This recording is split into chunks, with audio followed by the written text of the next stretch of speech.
तो कैसे हैं आप लोग। हमारे इसी चैनल में आप सभी का स्वागत है। यदि हमारे चैनल को लाइक सब्सक्राइब एंड कमेंट नहीं किया है तो जल्द से जल्द लाइक सब्सक्राइब एंड कमेंट कर दें ताकि जो भी नोटिफिकेशन हो आपके पास पहुंच सके। हमारे इसी चैनल में बने रहने के लिए हमारे चैनल को शुरू से वीडियो को लास्ट तक देखें। यदि हमारे चैनल को लाइक सब्सक्राइब एंड कमेंट नहीं किया तो जल्द से लाइक सब्सक्राइब एंड कमेंट कर दे ताकि जो भी नोटिफिकेशन हो आपके पास पहुँच सके। आज हम लोग इस वीडियो में क्लास 10 का मैथमेटिक्स निर्देशांक ज्यामिति से रिलेटेड महत्वपूर्ण टॉपिक्स पे बात करेंगे। बच्चों हम लोग पार्ट 1 में भी देख चुके थे जो दूरी सूत्र पर आधारित है। पार्ट 2 में भी देखे थे 3 कंसेप्ट जिसमें विभाजन सूत्र के अनुपात 1 के लिए एक मध्य बिंदु का निर्देशांक। तीनों कंसेप्ट आधारित हम लोग 7.2 से रिलेटेड क्वेश्चन नंबर 8 तक बात कर चुके थे। अब हम लोग अगला क्वेश्चन पे देखेंगे, क्वेश्चन नंबर 9 और क्वेश्चन नंबर 10। 2 प्रश्न बाकी है, उसके बाद 7.2 खत्म हो जाएगी। तो क्वेश्चन नंबर 9 पे बात करेंगे जिसमें दिया गया है,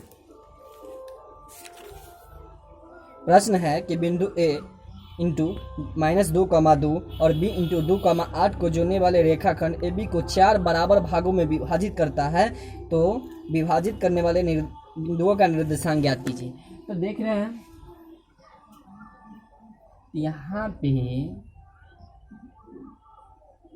दिया गया है कंसेप्ट। पहला कंसेप्ट ए है, दूसरा कंसेप्ट बी है।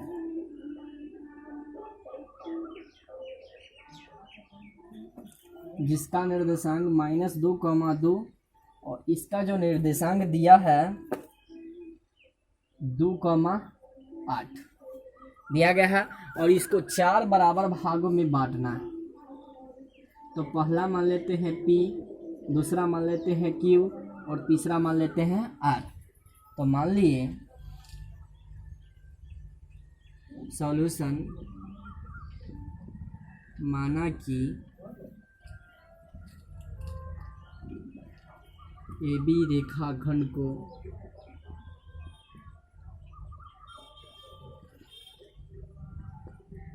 क्रमशः बिंदु PQ और R के रूप में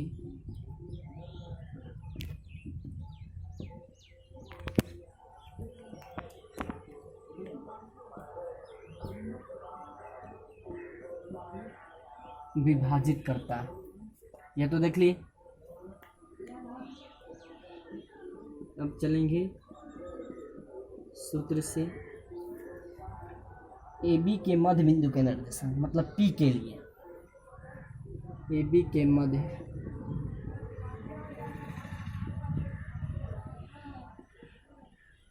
बिंदु P का निर्देशांक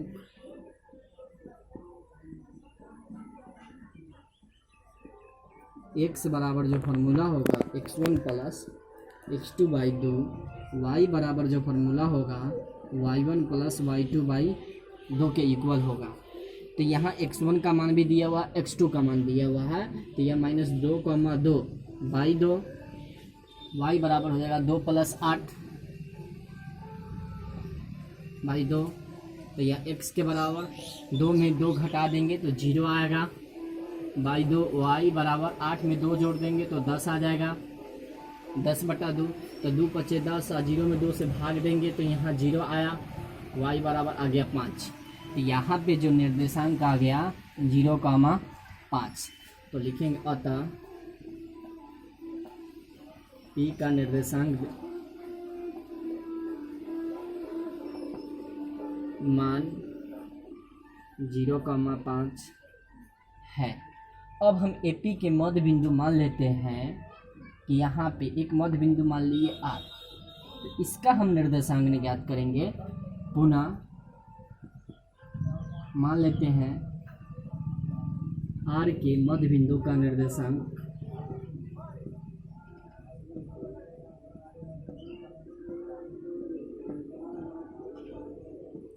R के मध्य बिंदु का निर्देशांक x बराबर हो जाएगा x1 plus x2 by 2, y बराबर हो जाएगा y1 प्लस y2 बाई 2। तो बच्चों यहाँ x1 का मान -2 और x2 का मान 0, तो 2 प्लस 0 बाई 2। y बराबर यहाँ 2 में 5 जोड़ देंगे तो 2 प्लस 5 बाई 2। तो -2 में 0 जोड़ेंगे तो -2 आएगा, तो x बराबर -2y2 और y बराबर 5 में 2 जोड़ देंगे तो यहाँ 7 आ जाएगा, और 2 में 2 से भाग देंगे तो 1 मरतबा, तो x का मान -1 और y का मान 7/2 लिखेंगे। अतः r का निर्देशांक मान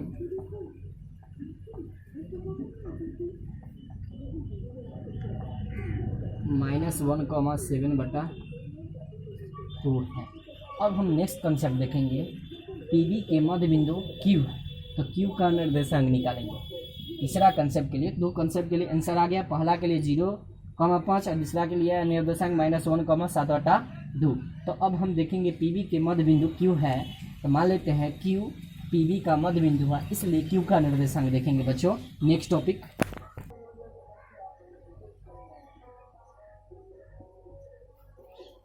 मान लेंगे कि चूंकि Q बिंदु भुजा BP का मध्य है, इसलिए Q का निर्देशांक, Q का जो मध्य बिंदु का निर्देशांक हुआ x बराबर x1 प्लस x2/2, y बराबर होगा y1 प्लस y2/2। तो यहाँ 0 में 2 जोड़ेंगे तो 2 प्लस 0/2, x बराबर y बराबर 5 में 8 जोड़ देंगे तो 5 प्लस 8/2। तो x बराबर मान लिए 2 में 0 जोड़ेंगे तो 2 आएगा, y में जोड़ेंगे y बराबर, तो 8 में 5 जोड़ देंगे तो यहाँ आ जाएगा 13/2। तो यहाँ y का मान आ गया 13/2 और x का मान आया 2/2। 2 से 2 काट देंगे 1 मरतबा, तो x का मान इक्वल आ गया 1 और y का मान आ गया 13/2। लिखेंगे पुनः अभीष्ट मान Q का निर्देशांक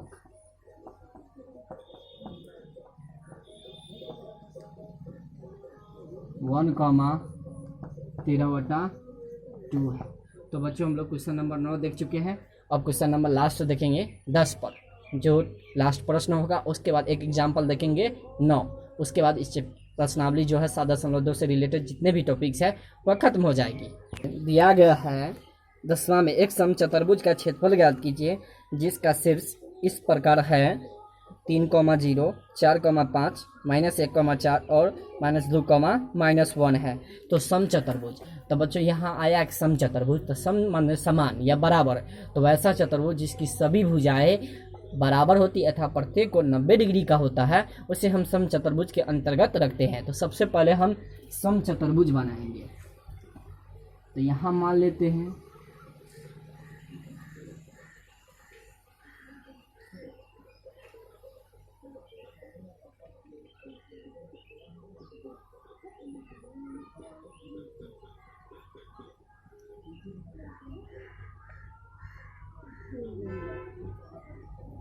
ABCD, मान लिए जिसमें AC एवं BD विकर्ण है। पहला का निर्देशांक दिया हुआ है 3,0, दूसरा का निर्देशांक दिया है 4,5, तीसरा का निर्देशांक बिंदु है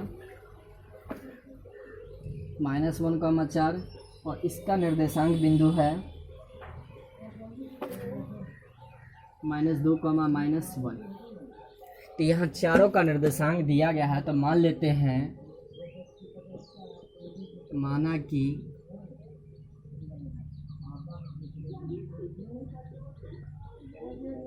बिंदु A into 3,0, B into 4,5, C into -1,4 एवं D इंटू -2,1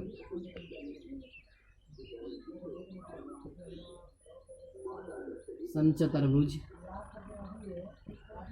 ABCD के शीर्ष है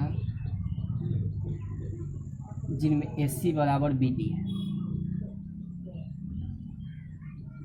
तो यहाँ AC का मान BD के बराबर है, बच्चों सबसे पहले हम बीच की दूरी सूत्र का प्रयोग करेंगे। तो AC के बीच की दूरी और उसके बाद BD की बीच की दूरी निकालेंगे। तो AC एक विकर्ण है, तो बीच की दूरी मान लेते हैं इसका D1 और इसकी बीच की दूरी मान लेते हैं D2। अब चलेंगे सूत्र से, AC के बीच की दूरी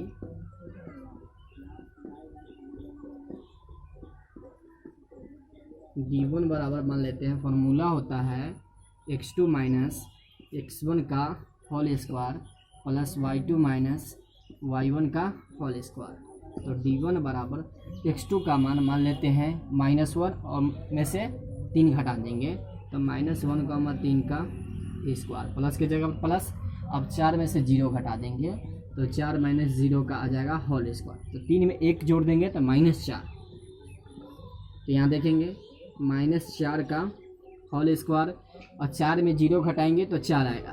तो यहाँ भी 4 का स्क्वायर, 4 का वर्ग 16 और इसका मान भी 16। 16 को 16 जोड़ देंगे तो 32 और 32 का वर्गमूल निकालेंगे तो बच्चों आ जाता है 4√2। अब मान लेते हैं AC BD के बीच की दूरी, पुनः BD के बीच की दूरी D2 बराबर मान लेते हैं x2 माइनस x1 का whole square y2 minus y1 का होल स्क्वायर। तो यहाँ देखेंगे D2 बराबर, तो यहाँ x2 का मान 4 में से -2 घटाएंगे तो 4 माइनस 2 तो माइनस प्लस का होल स्क्वायर। 5 में 1 घटा देंगे तो माइनस प्लस, तो 1 का भी होल स्क्वायर। तो 4 2 6 आ जाएगा, 6 का होल स्क्वायर प्लस 6 का होल स्क्वायर। तो यहाँ आ जाएगा 6 1 36 प्लस 36, इसका मान आ जाएगा 72 और इसको मान निकालेंगे तो यह आ जाएगा 6√2। मतलब 36 का वर्गमूल आ जाता है 6√2। अब हमको बच्चों निकालना है समचतुर्भुज का क्षेत्रफल, इसलिए समचतुर्भुज का क्षेत्रफल यह होता है 1/2 विकर्णों का गुणनफल, तो D1 गुना D2। तो 1/2 D1 का मान दिया हुआ है यहाँ पे 4√2 और यहाँ का मान है 6√2। तो 4√2 गुना 6√2, रूट में रूट से गुना करेंगे तो 2 दूना 4, 4 का वर्गमूल 2 और 6 चौका 24। तो 1/2 गुना 24 गुना 2, 2 से 2 काट सकते हैं, तो 1 गुना 24 और 24 से कम 24, तो इसका मान आ गया 24 वर्ग मात्रक। मतलब समचतुर्भुज का जो क्षेत्रफल आया 24 वर्ग मात्रक आया। अब हम लोग बच्चों देखेंगे 7.2 के एग्जाम्पल, मतलब उदाहरण नंबर 9 क्वेश्चन। तो बच्चों एग्जाम्पल 9 देखेंगे, उदाहरण 9, जिसमें दिया गया है यहाँ उदाहरण 9, तो जिसमें दिया गया है कि बिंदु 5, -6 और -1, 4 को जोड़ने वाले रेखाखंड y अक्ष पर किस अनुपात में विभाजित करता है, तो प्रतिच्छेदन बिंदु का निर्देशांक ज्ञात करना। तो यहाँ दिया गया है मान, पहला मान लेते हैं A और दूसरा मान लेते हैं B और इसका निर्देशांक P y अक्ष पर काट रहा है। तो y अक्ष पर काटेगा तो यहाँ y अक्ष मान लिए, तो y का निर्देशांक होता है 0, y, मतलब y अक्ष का निर्देशांक होता है 0, y, जिसमें A का निर्देशांक दिया गया है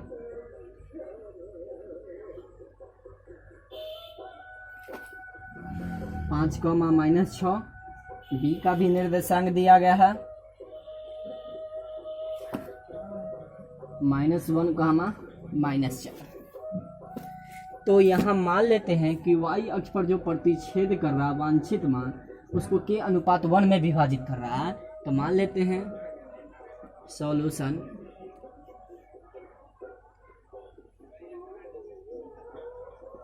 माना कि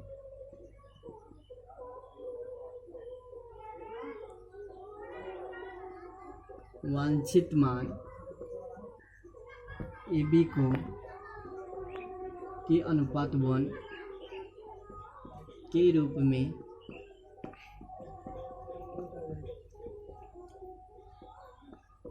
विभाजित करता है।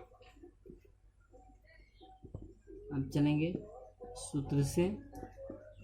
तो जैसे विभाजन सूत्र का उपयोग करेंगे x का निर्देशांक, तो x बराबर फॉर्मूला होगा kx2 प्लस x1 बटे k प्लस 1, और यहाँ मान दिया गया है x का मान 0, तो 0 बराबर इक्वल होगा x2, तो x2 का मान -1 है, तो k गुना -1 प्लस x1 का मान 5 है बटे k प्लस 1।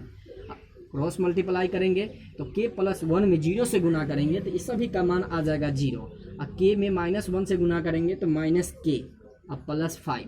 अब बच्चों यहाँ मान दिया है -k, तो इधर लाएंगे तो यह प्लस हो जाएगा, तो k बराबर आ गया 5, k बराबर आ गया 5।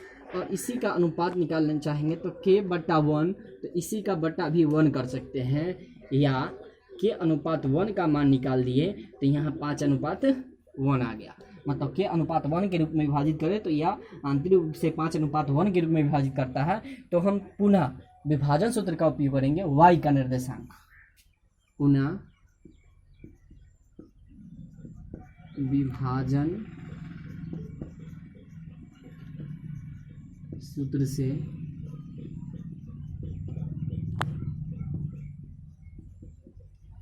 y का निर्देशांक मान लेंगे m1 y2 y1 बटे m1 प्लस m2।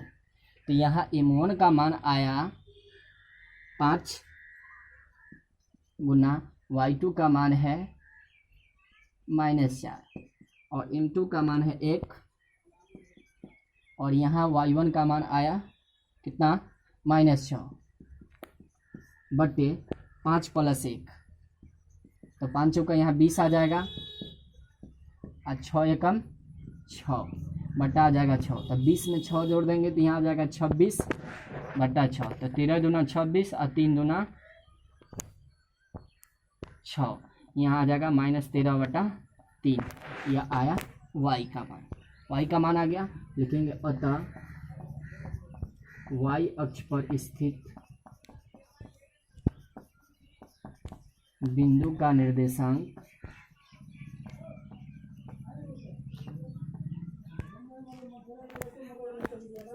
-13 बटा 3 है। तो बच्चों अब हम लोग कुछ पार्ट्स 7.3 के लिए महत्वपूर्ण सूत्र पे आधारित सूत्र की प्राप्ति करेंगे, उससे संबंधित हम लोग सूत्र पे बात करेंगे। कंसेप्ट देखेंगे। मान लेते हैं कोई त्रिभुज ए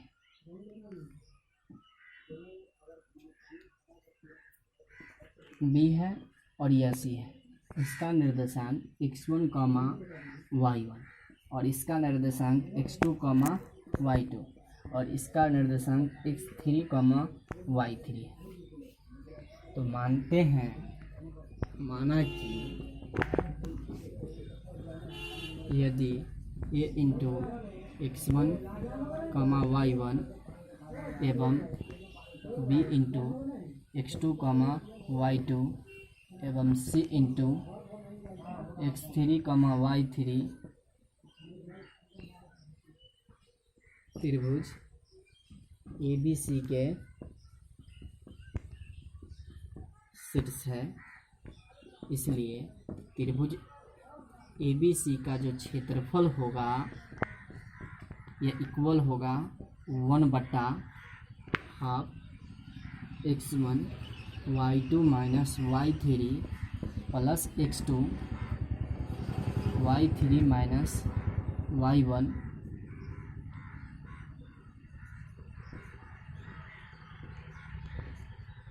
plus x3 y1 minus y2।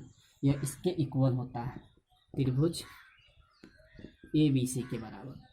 अगर यही संरेख की स्थिति में हो, संरेख के लिए देखेंगे, माना कि तीनों त्रिभुज ABC के शीर्ष संरेख में हो तो त्रिभुज ABC का जो क्षेत्रफल होता है वो होता है 0 के बराबर। अब त्रिभुज ABC का क्षेत्रफल दिया गया है, तो मान लेते हैं यह इक्वल है 1/2 x1 y2 minus y3 plus x2 y3 minus y1 plus x3 y1 minus y2, और यह इक्वल है 0 के बराबर। तो बच्चों यहाँ 1/2 गुना कर रहा, दूसरे पक्ष भेजेंगे तो यह 0 हो जाएगा। तो इक्वल हो जाएगा संग्रह के लिए x1 y2 minus y3 plus x3 नहीं होगा, x2 मान लेते हैं y3 minus y1 plus x3 y1 minus y2 equal to 0। तो बच्चों संग्रह के लिए अगर इस कंसेप्ट का हम उपयोग करेंगे, इस फार्मूला का उपयोग करेंगे, अगर संग्रह की स्थिति में कोई क्वेश्चन आ जाए तो इस फार्मूला का उपयोग करेंगे। अब हम लोग लास्ट देखेंगे जो फार्मूला होगा केंद्र के लिए, मतलब त्रिभुज के यदि तीनों सिर से दिया है तो उसके केंद्र के लिए सूत्र क्या होगा उस पर हम लोग बात करेंगे। तीसरे कंसेप्ट में मान लेते हैं यदि त्रिभुज ABC का शीर्ष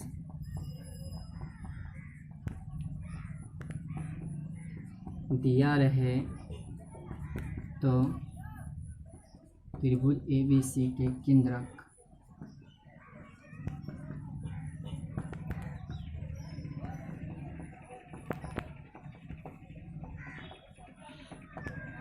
का निर्देशांक x बराबर जो इक्वल होगा x1 plus x2 plus x3/3, y बराबर जो इक्वल होगा y1 plus y2 plus y3/3।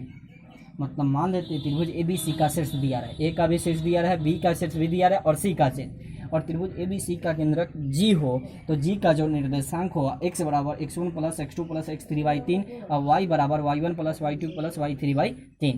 तो बच्चों हम लोग 7.3 से रिलेटेड महत्वपूर्ण सूत्र पे देख लिए, सूत्र की प्राप्ति कर लिए, और इस पे आधारित हम लोग प्रश्न अगले वीडियो में बात कर पाएंगे। तो उम्मीद करते हैं कि आप लोगों को वीडियो अच्छा लगा हो। यदि वीडियो आप लोगों को अच्छा लगा हो तो हमारे कमेंट बॉक्स में लिखकर बताइए। हमारे चैनल पर बने रहने के लिए बिहार बोर्ड के जो भी सब्जेक्ट की तैयारी ऑनलाइन मॉडर्न कोचिंग सेंटर की तरफ से कराई जा रही है, तो आप इस पर बने रहिए ताकि जो भी नोटिफिकेशन हो आपके पास पहुंच सके।